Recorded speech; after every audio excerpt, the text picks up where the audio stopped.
In enterprises of all shapes and sizes, we see the data is existing in a lot of different places. The data could be in different formats, owned by different teams. Let's say that the one data type is like in structured data, another is unstructured, semi-structured data, and they can be owned by like a marketing team or a sales team.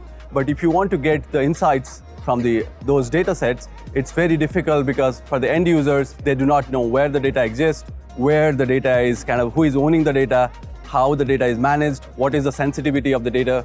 And to get the insights, they typically need to go in, find out all that, who is owning the data, where it is coming from, what is the format, understands the data, and then combine them together to get the insights. So what we saw here is how do you create the insights utilizing generative AI technologies from multiple different places and owned by multiple different teams without having to going through all the different steps. So in this demo that we are going to show is going to utilize generative AI to build the understanding about the data and also generating the insights from those data to get the value from data to insights much more quicker.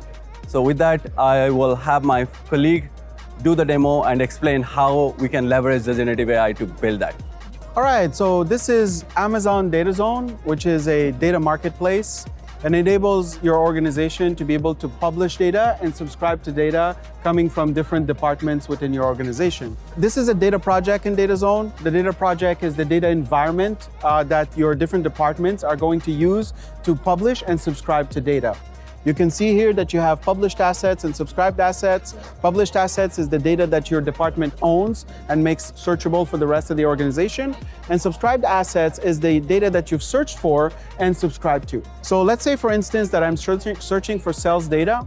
You can see here that I have two assets that are coming back with the keyword sales. So how do I know which of these data sets is the right one for me to use for my analysis?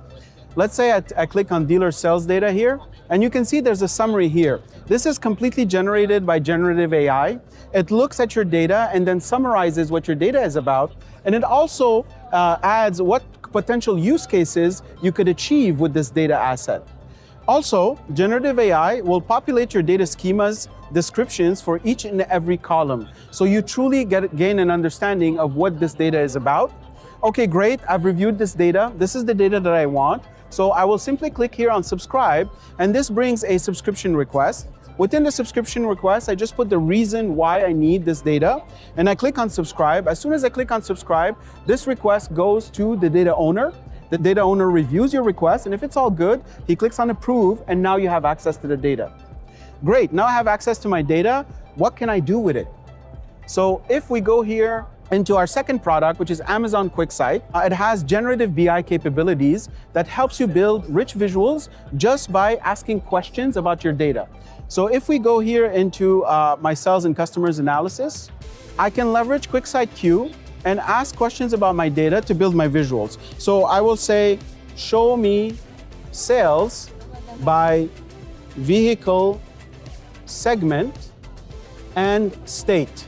I click on enter, it is going to look at our data that we subscribe to, right? And then it brings us back the visual. Since we're looking at regional sales here, it might make more sense to view this on a map.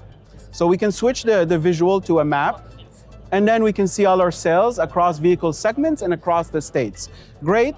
I like this visual, I can add it to my analysis, and then I can keep asking questions and adding more and more visuals to my analysis. Once I'm satisfied with the data that I have in my analysis and the visuals, I can publish this analysis as a dashboard.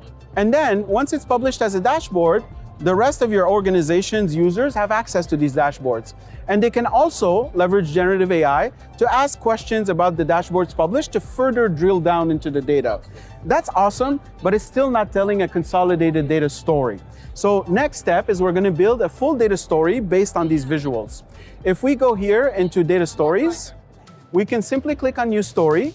We will choose what type of visuals, how we want to show that story. And then we simply add the visuals that we had created earlier, and we ask the generative AI to write us a marketing strategy using our regional sales trends to uncover new opportunities. When we click on build, the generative AI is gonna output something like this.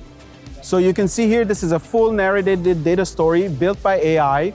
It captured all of our visuals and then explained what insight it sees inside of our data. So for example, it detected our national sales trends. It's giving us insights on the Northeast region, Midwest region strategies, South region focus, West Coast opportunities. It gives us a testing targeted strategy and then a conclusion. This is great, but like any AI, it's not going to be perfect. So you can give it feedback on the answers that it gives you, whether through the visuals or the data stories. And that feedback is tracked right here within these topics that are related to your data. And this feedback loop is going to help make that AI in time smarter and give you better and more precise results as you keep using it and evolving with it. That's it. Thank you.